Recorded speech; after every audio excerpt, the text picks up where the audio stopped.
할렐루야. 여러분 안녕하십니까? 오늘도 하나님의 말씀으로 서로 은혜 받는 시간 되기를 원합니다. 오늘 우리에게 주신 하나님의 말씀은 누가복음 11장 49절로 52절 말씀입니다. 누가복음 11장 49절로 52절 말씀. 먼저 본문 말씀을 봉독해 올리도록 하겠습니다. 이러므로 하나님의 지혜가 일렀으되 내가 선지자와 사도들을 저희에게 보내리니 그 중에 더러는 죽이며 또 핍박하리라 하였으니 창세 이후로 흘린 모든 선지자의 피를 이 세대가 담당하되 곧 아벨의 피로부터 제단과 성전 사이에서 죽임을 당한 사가랴의 피까지 하리라. 내가 너희에게 이르노니 과연 이 세대가 담당하리라. 와 있을진저 너희 율법사여 너희가 지식의 열쇠를 가져가고 너희도 들어가지 않고 또 들어가고자 하는 자로 막았느니라 하시느니라. 아멘. 오늘은 누가복음 11장 49절로 52절 말씀으로 지혜와 지식의 열쇠를 가진 자 이 말씀으로 함께 은혜 나누기를 원합니다. 오늘 본문 말씀은요. 이러므로 라고 하시는 말씀부터 시작됩니다. 이러므로 라고 하는 이 말씀은 앞에 있는 말을 이어서 하시는 말씀으로서 첫 번째는 바리새인들과 율법학자들에 대한 6가지의 죄를 지적하신 말씀이고 두 번째는 순교자에 대한 말씀을 배경으로 깨달음을 주십니다. 성경에는 여러 명의 아벨과 사가랴가 나오는데 오늘 본문에 나오는 창세기 8장의 아벨과 또 역대하 24장 2절에 나오는 사가랴는 아벨은 의인으로서 순교자요 사가랴는 하나님의 말씀을 선포하다가 순교한 순교자로 기록되어 있습니다. 그러므로 구약 성경의 첫 순교자는 아벨이고 마지막 순교자는 사가랴로 기록되어 있는 것이죠. 그런데 왜 오늘 시작하는 말씀을 순교자로부터 하느냐고 의아해 하실 수도 있습니다만은 오늘 주제인 지혜와 지식의 열쇠를 가진 자에 대한 말씀을 드리려고 순교자의 희생에 대한 부분을 지금 이 시대에 맞추어 은혜를 받고자 준비했습니다. 특히 여러분들에게 부탁드리고 싶은 것은 오늘 말씀이 상당히 어려울 수도 있습니다만은 되도록 우리가 가지고 있는 신앙적인 말씀으로 해석하여 이해하기 쉽게 설명하도록 하겠습니다. 본문 49절과 51절로 들어가 보도록 합니다. 이러므로 하나님이 지혜가 일렀으되 내가 선지자와 사도들을 저희에게 보내리니 그 중에 더러는 죽이며 또 핍박하리라 하였으니 창세 이후로 흘린 모든 선지자의 피를 이 세대가 담당하되 곧 아벨의 피로부터 제단과 성전 사이에서 죽임을 당한 사가랴의 피까지 하리라. 내가 너희에게 이르노니 과연 이 세대가 담당하리라. 아멘. 태초에 천지를 창조하신 이에 세상에는 하나님의 절대적인 권능이 감추어진 지혜와 지식과 명철에 대해 가르치고 지도하시는 수많은 선지자 그리고 사도들 목회자들이 있습니다. 그들은 하나님의 명령을 받은 자들로 목숨 걸고 자기들의 소명에 충실하고 온갖 수고와 인고를 거치며 말씀 속에 감추어진 하나님의 삼중 지혜의 비밀과 계시를 전하고 또 가르치고 헌신하며 맡은 바 충성하고자 종력을 기울였던 것만은 부인할 수 없는 사실입니다. 또한 본문에 대한 말씀을 상세히 열거하고자 한다면 긴 시간이 필요하지만은 오늘은 핵심적인 내용만 간추려 말씀을 드리고자 합니다. 제일 먼저 본문 37절부터 48절까지 말씀해 보면 바리새인들과 율법사들의 죄에 대한 지적이요 49절부터 52절은 마지막 심판 때에 심판을 받아야 할 이유에 대해 하신 말씀입니다. 바리새인이라고 하는 자들은 율법사에 배운 그대로 가르침을 받은 자들이고 그들은 율법사와 함께 영원한 형벌에 처해진다는 말씀을 화 있을진저라는 단어적으로 표현하신 말씀입니다. 이에 대해 사도 바울은 다 치우쳐 한 가지로 무익하게 되고 선을 행하는 자는 없나니 하나도 없다라고 로마서 3장 12절에 전가하신 말씀을 상고하면서 한편으로는 상당히 흥분되고 또 한편으로는 무겁고 두렵고 떨리는 마음을 발견하게 됩니다. 목자의 입에서 나오는 계명의 생명의 말씀에 대한 중요성에 또한 얼마만큼 크다는 것을 제삼 깨닫게 되는 것이죠. 목회자가 전하는 말씀이 성도들에게 미치는 영향이 얼마나 큰 것인지 깨닫게 되는 것입니다. 하나님께서 주시는 지혜와 지식을 가지고 사는 성도들이 가는 방향이 좌지우지되는 생명의 말씀을 제대로 전하고 배우고 깨닫지 못한다면 어떻게 되겠습니까? 본문 52절의 말씀과 같이 너희가 지식의 열쇠를 가져가고 너희도 들어가지 않고 또 들어가고자 하는 자도 나갔느니라 라고 하신 말씀을 어찌 감당할 수 있겠습니까? 라는 두려움이 엄습합니다.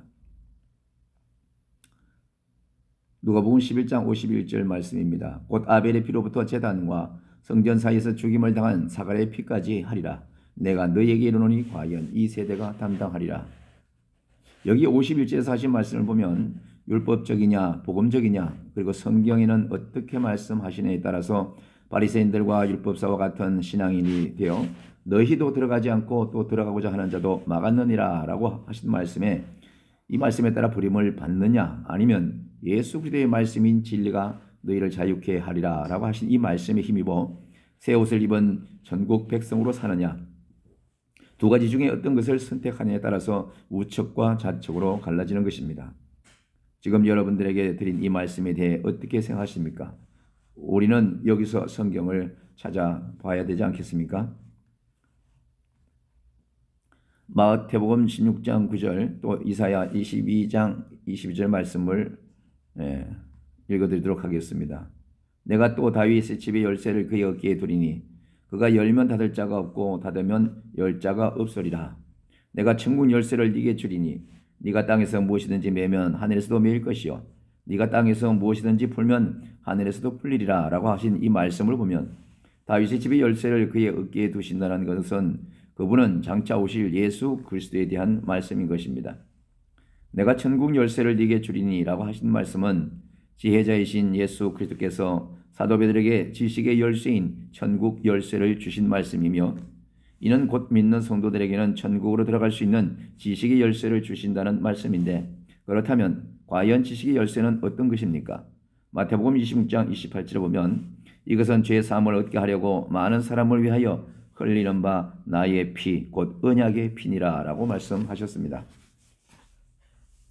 그리고 사도행전 10장 43절에 저에 대하여 모든 선지자도 증거하되 저를 믿는 사람들이 다 그 이름을 힘입어 죄사함을 받는다 하였느니라 라고 말씀하셨으며 에베소서 1장 7절에는요 우리가 그리스도 안에서 그의 은혜의 풍성함을 따라서 그의 피로 말미암아 구속 곧 죄사함을 받았으니 라고 말씀하시면서 이 골로새서 1장 14절의 말씀 그 아들 안에서 우리가 구속 곧 죄사함을 얻었도다 라고 말씀하신 것과 동일한 것을 알 수가 있습니다. 지혜요 지식의 열쇠는 바로 예수 그 자체인 것입니다. 지식의 열쇠는 지혜자를 알 수 있는 도구요 세상에 단 하나밖에 없는 유일한 열쇠인 것이죠. 다시 말해서 그가 열면 닫을 자가 없겠고 닫으면 열 자가 없으리라 라고 하신 그분의 권능과 능력의 열쇠를 가진 자는 지혜자인 예수 그리스도께서 누구이신지를 알 수 있으며 그분을 알면 그분이 어떤 분이신가를 확인할 수 있고 믿고 또 구원을 받아서 천국길로 가며 영원한 영생에 들어간다는 의미이기도 합니다. 그 열쇠는 바로 고난의 열쇠요 고통의 열쇠이며 순환과 역경 속에서 세상을 이기신 예수요 한 생명을 천하보다 귀히 여기고 사랑하신 그리스도께서 우리에게 주신 특권인 것입니다. 본문 52절의 말씀입니다. 화 있을지언정 너희 율법사여 너희가 지식의 열쇠를 가지고 너희도 들어가지 않고 또 들어가고자 하는 자도 막았느니라 하시니라. 이 말씀을 시대적으로 해석해보면 내가 어느 때까지 기다리겠느냐 어느 때에 정신 차리겠느냐 너희가 살던 그 모습으로 과연 천국에 들어갈 수 있겠느냐 내가 피 흘리기까지 본을 보이며 너희를 사랑한 내 진리에 대한 모든 것을 그 징표로 성경을 주었는데도 불구하고 아직도 깨닫지 못하고 지식의 열쇠로 열지 못하냐라고 하시면서 한 말씀하신 것을 알 수가 있습니다. 고린도후서 6장 2절의 말씀을 보면 가라사대 내가 은혜 베풀 때에 너를 듣고 구원의 날에 너를 도왔다 하셨으니 보라 지금은 은혜 받을 만한 때요 보라 지금은 구원의 날이로다 라고 말씀하고 있습니다. 이래를 지난 교회 시대는요 은혜 받을 만한 시대였으며 구원 받을 만한 시대였습니다. 우리는 지금 그때를 살고 있다는 사실을 망각해서는 안 되죠.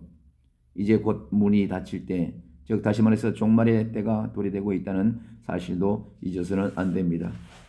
세월은 점점 악해가고 있고 세상은 점점점 믿는 자나 믿지 않는 자나 그들의 입에서 종말의 시대, 세상의 마지막 때라고 다들 염려하는 그 시대에 우리가 살고 있습니다. 천지지변과 일기와 질병과 전쟁과 기근과 여러 가지 어려움으로 전 세계가 두려움에 점점점 접해가고 있는 것을 알 수가 있죠. 그럴 때서 우리는 예수 그리스도를 하루속히라도 빨리 믿고 하나님의 백성으로 하나님의 자녀로 먼저 주님의 앞에 나와야 하는 것입니다. 사랑하는 성도 여러분, 오늘 이 시간에 하나님을 향한 우리의 신앙을 되돌아보십시다. 혹시 바리새인들과 율법사들처럼 나도 천국에 들어가지 못하고 이웃도 천국에 들어가지 못하게 해방하는 삶을 살고 있지는 않는가? 아직도 옛 구습을 버리지 못하고 살지는 않는가? 은혜 받을 만한 이 시대에 하나님의 말씀에 귀를 기울이며 살고 있는가? 또한 성경을 배우고 익히며 믿음을 통한 행위로 영광을 위해 살고 있는가? 아직도 고르반 사상에 젖어서 살고 있는가에 대한 5가지를 점검해 보면서 결론을 맺습니다. 곧 아벨의 피로부터 제단과 성전 사이에서 죽임을 당한 사가랴의 피까지 하리라. 내가 너에게 이르노니 과연 이 세대가 담당하리라 라고 지적하신 이 문제는 예수 그리스도께서 친히 십자가에 달리셔서 보혈의 피를 흘리시고 죽음으로 모두 해결되었다는 것입니다. 누가복음 5장 38절에 말씀하신 예수의 보혈의 피는 새 포도주요 끝까지 품어주시는 주님의 품속이 우리가 들어가는 새 부대인 것입니다. 아멘. 그러므로 우리는 새 것이 되었습니다. 이제 옛 구습은 모양이라도 버리고 진리를 알지니 진리가 너희를 자유케 하리라 라고 하신 요한복음 8장 32절에 이 말씀으로 말미암아 능력으로 새 생명을 가진 천국 백성으로서 우리 구주 예수 그리스도께 우리 모두가 영광을 돌리며 사는 성도들이 다 되시기를 주님의 이름으로 축원합니다. 오늘도 남은 시간 예수 그리스도와 승리하시길 주님의 이름으로 축복합니다. 감사합니다.